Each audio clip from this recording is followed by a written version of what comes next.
So, welcome back to Daily Transfer Update. Today, happy Monday to everybody. Well, it's not really a happy Monday, is it? After getting battered yet again yesterday by Man City. But later on today, we have got the Europa League draw. I will be doing a live stream for that, hoping that we get a nice, easy draw. Not that it'll probably make any difference because this is Arsenal, and no doubt we will banter it up again because that is exactly what we do as a football club. Now, obviously, yesterday we lost to Man City. Still not got a manager. Freddie Ljungberg's come out and basically said that him and Mertesacker can't really do it all on their own. He said that he's asked for help, but they haven't done that. They haven't sorted that out, which leads me to believe that they've probably targeted a football manager to bring in, and that would mean that Freddie's going to be surplus to requirements soon. But when that is, I have no idea. But it needs to be sooner rather than later because this cannot continue. The players yesterday were just useless, absolutely useless. Aubameyang, Mesut Ozil, Guendouzi, Kolasinac, they're just not good enough. They're not good enough. Yesterday, Aubameyang was shocking, and all the times I've sat on here doing these daily transfer updates and said I'd get rid of him, yesterday is the reason why. And people can bang on about he didn't have any service and this and that. Well, listen, without any service, go and get the ball back yourself. Martinelli does that. Pepe did it in the first half, but he wasn't even pressing their defence. And then go and have a look at Jesus, go and have a look at Kevin De Bruyne, go and have a look at Raheem Sterling. They're pressing all over the place, and that's something that we need to start doing. It's something that we should have been doing for years and years, and we haven't done. And I'm frustrated with it, if I'm honest. But we desperately need to get a new manager, no matter who that is. Like, just get a manager in place, move forward as a football club. And the two hot favourites are Espirito Santo, the Wolves manager. They lost in stoppage time yesterday to Tottenham. And the other hot favourite is Mikel Arteta. There is other managers that, depending on what betting site you look at, are higher up than others. But the reports that are going around is it's been whittled down to a two or a three-man panel. And that is Espirito Santo, Arteta, and possibly Marcelino. Listen, two of them I don't want. I'd take Espirito Santo. I think he could be good.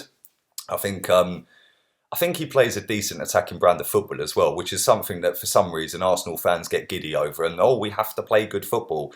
Well, no, we don't. We just have to start trying a little bit harder and trying to win football matches, whether that's 1-0 or 101-0. So for me, the style of play isn't really an issue. I just want to see a manager come in with some sort of direction and some sort of cojones to make the big decisions at the big moments of big football matches. And listen, yesterday I sat on here for a long, long time about Granit Xhaka and how he acted when he came off the pitch. Yesterday, Mesut Ozil's turn. And people say to me all the time, you're a hater of Ozil. Yeah, I am. I genuinely am. Can't stand him. I genuinely cannot stand the geezer. And he epitomises the last decade at this football club for me. Flash and fancy in terms of name and stature. But when it comes down to the crunch, soft and flaky underbelly. And he is that player. That is our football club. That epitomises it for me. Makes an absolute fortune. Good luck to him. You can't knock anyone who's making money.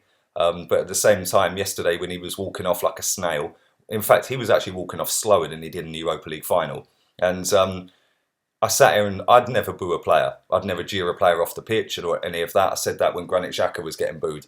But at the same time, fair play to every single fan who did boo him yesterday. Because if it's good enough to boo Granit Xhaka, then it's good enough to boo Mesut Ozil. And I thought he was a disgrace yesterday.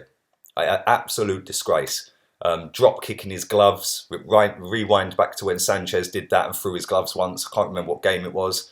And sat on the bench and everyone was going, oh, look at him, he's divisive, he's toxic, he's no good for the dressing room, he's a spoilt brat. Well, that now applies to this guy, and we sold the wrong player. I've said it at the time, I'll say it again. We should have kept Alexis Sanchez and we should have got rid of him. And I've said it for years now. He is finished, and he has been for at least 3 seasons. It's nearly 2020. We've got a couple of weeks left of this year.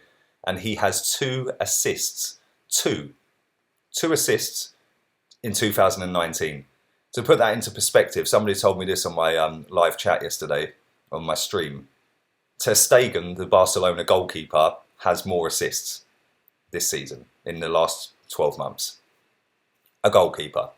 A goalkeeper has more assists than the best, apparently number 10 ever to have graced the land and the world of football. When you look over at Kevin De Bruyne, that is a proper midfielder. A world-class elite player who can do absolutely everything. He's by far the best midfielder in the world, and he's everything that people seem to think Mesut Ozil is. For me, he has to be one of the first out the door, and the quicker we get a manager in that does that, I will rate him. Because I rate Freddie for doing what he done yesterday. Listen, I don't want Freddie as manager. Everyone knows my thoughts on Freddie. But I do rate him for doing what he did yesterday. He actually came out and said we needed more energy in the team. So that was a polite way of saying you're playing crap. He obviously came off snail's pace. His little face. Oh, poor Mesut, poor me. Look at me. I'm the scapegoat again. I'm the victim. It's always poor Mesut, poor Mesut. He'll probably come out with a statement saying that Freddie's racially abused him next. That's what he did with the Germany stuff, didn't he? But I'm absolutely sick to death of that guy's face at this football club. He's not the only one. The next manager has to come in and get rid of a lot of these players because a lot of them are not good enough. Yesterday, again, Kolasinac ducking. Why are you ducking? You're punching man up with crash helmets on, bruv, and you're ducking from a football coming to your face. He's now out injured again. Tierney's out injured, so now we've not got a left back, so it'll probably be Bukayo Saka at left back. But again, another one that's got to go. For me, Granit Xhaka. And these are all things that the next manager has to come in and implement.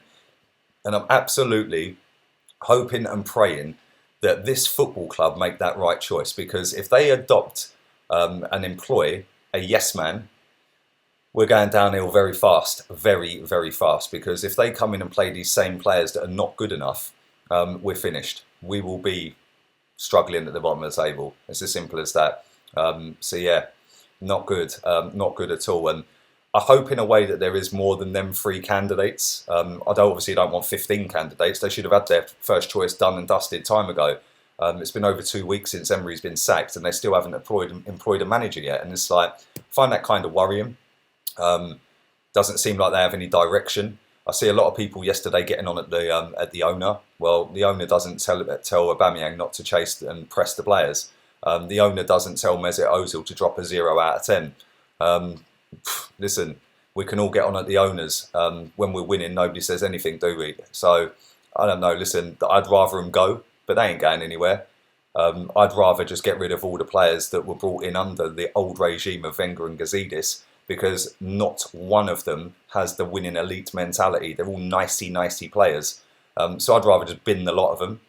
I'd rather a manager come in with some cojones to do that. I think Joe Willock, I've been on his case a little bit. I think he's got a little bit lax and a little bit sloppy, a little bit comfortable with the fact that he's now a proper Arsenal player. Bukayo Saka, Smith Rowe, I was pleased for him. He'd done more in half an hour than Mesut's done in 3 years. So I was pleased for him. We've got Martinelli, the only player who could have walked off of that pitch that started the game with any ounce of credibility. Oh, along with Leno. But them players, they should be the future of this football club. The rest of them, get in the bin. Literally get in the bin. And we need a big manager with big balls to come in and do that. And until we do that, we are always going to be sat here having these conversations. People can bang on about the owner this and the owner that. The fact and reality of it is we have spent more than Liverpool. And we have done for a long time. Our squad is worth more than Liverpool's squad. So how comes Liverpool are top of the table, 16 wins, 1 draw? How? And it's because they recruited the right players in the right positions. That is not the owner's fault that we didn't do that. That is Raul's fault. That is Edu's fault. That is Vinay's fault. That is the board of directors' fault. Yes, he's the overriding factor. He's top of the tree. I get all of that. But at the same time, this has been coming for a long time, since before he was owner, officially full owner. But there we go. Anyway, leave it in the comments. Let me know who your pick for manager would be. Do you think we'll have a manager wrapped up by the end of this week? Leave it all down below. Hopefully we have a manager before we go to Everton. But we'll see. Don't forget Europa League draw midday UK time. I will be doing a live stream for that. So keep your eyes peeled. I'll be back in a few hours' time. Laters, peeps.